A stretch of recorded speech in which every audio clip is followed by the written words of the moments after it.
हर हर महादेव। जय महाकाल। स्वागत है आपका कहानी मंगल चैनल पर।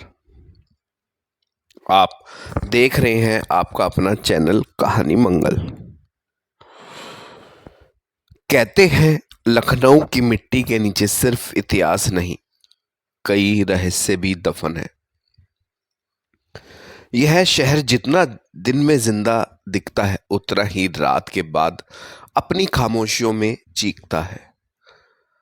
हजरतगंज के पास बनी एक पुरानी सरकारी बिल्डिंग, जहां अब पुरालेख विभाग का ऑफिस है। लोग कहते हैं वो जमीन एक वक्त में कब्रिस्तान थी। रात के बाद वहां किसी के चलने की आहट सुनाई देती है। कभी कभी फाइलों के बीच से कोई धीमी आवाज फुसफुसाती है, जैसे कोई कह रहा हो, हमें मिट्टी में मत छोड़ो, हमारी बात सुनो।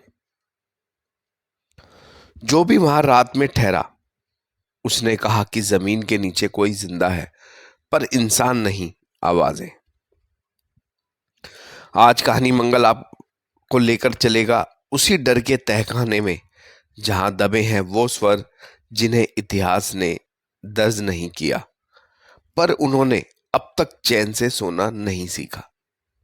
स्वागत है दफन की गई आवाज में, जहां हर खामोशी एक कहानी कहती है और हर दीवार के पीछे कोई अब भी बोल रहा है। लखनऊ की पुरानी गलियों में कई रहस्य अब भी सांस लेते हैं। दिन में ये शहर जितना रौनकदार लगता है, रात के बाद उसकी हवाओं में अजीब सी सरसराहट घुल जाती है, जैसे किसी ने कुछ अनकहा दफन कर रखा हो। कहते हैं कि हैरत हजरतगंज के पास बने पुराने विभाग की बिल्डिंग अंग्रेजों के जमाने की है। बहुत कम लोगों को पता है, इस ऑफिस की नींव एक पुराने मुस्लिम कब्रिस्तान पर रखी गई थी। 1940 के दशक में जब यह बिल्डिंग बन रही थी, तब कई कब्रें हटाई गई। मजदूरों ने विरोध किया था, पर सरकार ने कहा, अब पुराने जमाने की बातों में कौन यकीन करता है। पर शायद किसी ने उस वक्त यह नहीं सोचा था कि मिट्टी सब कुछ नहीं छिपा पाती। कहानी शुरू होती है आराधना से, लखनऊ यूनिवर्सिटी से हिस्ट्री में गोल्ड मेडलिस्ट, जिसने हाल ही में सरकारी नौकरी पाई थी। पोस्टिंग मिली उत्तर प्रदेश पुरालेख निदेशालय, यानी स्टेट आर्चिव डिपार्टमेंट, हजरतगंज। पहले दिन जब वो बिल्डिंग पहुंची, तो उसे देखकर लगा मानो वक्त कहीं थम गया है। ऊंची छतें, लकड़ी की पुरानी अलमारियां, भारी रजिस्टर, हर कोने में एक अजीब सी नमी की गंध। मैडम, नीचे वाले सेक्शन में मत जाना अकेले, चौकीदार रामू ने उसे हंसते हुए कहा। क्यों? आराधना ने पूछा। वो जो तय खाना है ना, वहां रात में आवाजें आती हैं, कोई बोलता है धीरे धीरे जमीन के अंदर से। आराधना मुस्कुराई। उसे ऐसे अंधविश्वास पर हंसी आती थी, लेकिन कुछ हफ्तों बाद वही मुस्कान उसके चेहरे से गायब हो गई। एक शाम सब लोग जा चुके थे। आराधना अपने टेबल पर फाइलों को समेट रही थी कि नीचे से एक अजीब सी खटखट की आवाज आई। पहले लगा शायद कोई बिल्ली होगी, पर फिर आवाज के साथ हल्की सी कराहने जैसी ध्वनि सुनाई दी, जैसे कोई बोल रहा हो, मिट्टी हटा दो। आराधना का दिल धड़क उठा। वो सीढ़ियों के नीचे गई। नीचे का हिस्सा अंधेरे में डूबा हुआ था। उसने टॉर्च जलाई। फर्श पर पुरानी कब्रों जैसी उभरे हुए निशान थे और एक जगह मिट्टी थोड़ी ढीली दिखी। उसे लगा शायद किसी ने मलबा हटाने की कोशिश की है, पर तभी हवा चलने लगी और फाइलों के पन्ने अपने आप पलटने लगे। एक पन्ने पर लिखा था, 1942 निर्माण कार्य के दौरान 37 कब्रें हटाई गई। नीचे नोट था, कुछ शव बिना हटाए ही दबे रह गए। अगले कुछ दिनों तक ऑफिस में अजीब घटनाएं होने लगी। रात में फाइलें अपने आप खुल जाती, रजिस्टर में किसी ने लाल शाही से नाम लिख दिया था, जैनुल, सरफराज और हबीब, लेकिन इन नामों की कोई रिकॉर्ड में एंट्री नहीं थी। एक दिन आराधना ने सोचा कि वो तहखाने की मिट्टी खुदवाएगी। रामू ने मना किया, मैडम वहां किसी ने कुछ दफन किया है, इंसान नहीं, आवाजें। आराधना ने हंसकर कहा, आवाजें दफन नहीं होती चौकीदार। पर जल्द ही उसे एहसास हुआ वो गलत थी।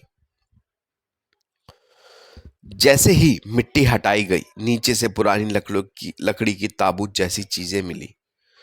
खोली तो अंदर कोई हड्डियां नहीं थी, बस कपड़े के टुकड़े और एक लोहे की जंजीर। पर उस ताबूत के अंदर एक हल्की सी सांस लेने की आवाज आई। कौन मेरी नींद तोड़ रहा है? उस रात आराधना घर नहीं गई। वो ऑफिस में अकेली थी और रात 12 बजे वही आवाज फिर गूंजने लगी।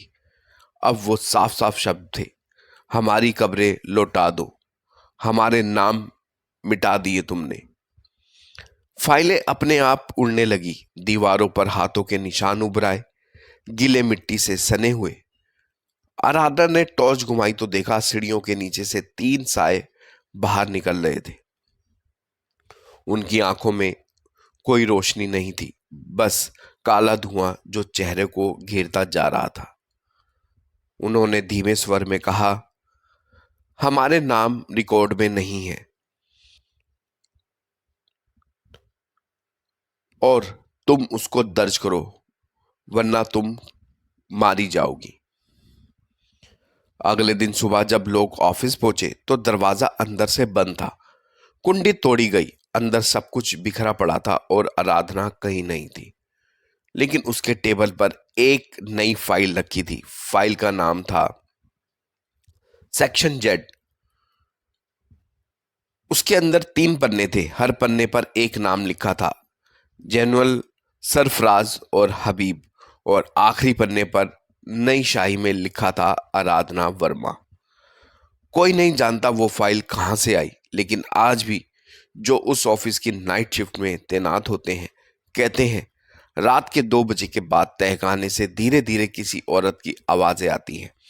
मैंने उन्हें रिकॉर्ड में दर्ज कर दिया, अब मुझे सुला दो। तो दोस्तों, ये थी दफन की गई आवाजें, लखनऊ की उस सरकारी बिल्डिंग की कहानी जहां जमीन के नीचे सिर्फ मिट्टी नहीं बल्कि जिंदा आत्माओं की आवाजें दबी हैं। कभी वहां काम कर पर जाएं तो फाइलों के पन्ने पलटते वक्त ध्यान से सुनिए। कहीं कोई आपसे फुसफुसाकर कुछ कह तो नहीं रहा, क्योंकि कुछ आवाजें दफन होने के बाद भी मरती नहीं। कहानी मंगल। डर वही है जहां यकीन नहीं होता। कहानी मंगल का अंत, पर डर की गूंज अब भी बाकी है। लखनऊ की उस पुरानी बिल्डिंग में अब भी काम चल रहा है। दिन में वहां लोग आते जाते हैं, हंसते हैं, चाय पीते हैं, लेकिन रात के बाद जब पूरा शहर नींद में डूब जाता है, वहीं उस तहखाने की मिट्टी के नीचे कोई अब भी करवटें बदलता है। कहते हैं अगर आप हजरतगंज की उस सड़क से देर रात गुजरें तो खिड़कियों से एक धीमी सरसराहट सुनाई देती है, जैसे कोई कागज पलट रहा हो और बीच बीच में कोई फुसफुसाता हो, हमारी फाइलें पूरी नहीं हुई। कुछ आवाजें रिकॉर्ड में नहीं आती, कुछ कहानियां इतिहास नहीं लिख पाता, क्योंकि उन्हें मिट्टी में दफन कर दिया जाता है। पर याद रखना, जो आवाजें सच बोलती हैं वो दफन होने के बाद भी जिंदा रहती हैं, और जब रात गहरी होती है वो लौटती हैं अपनी कहानी सुनाने। कहानी मंगल, जहां हर दबी आवाज की गूंज सुनाई देती है, बस सुनने की हिम्मत चाहिए। वीडियो को लाइक करें, चैनल को सब्सक्राइब करें। मिलेंगे नेक्स्ट वीडियो में, तब तक आप अपना और अपने परिवार का ध्यान रखिए और एक बार जरूर प्यार से बोलिए, हर हर महादेव, जय महाकाल।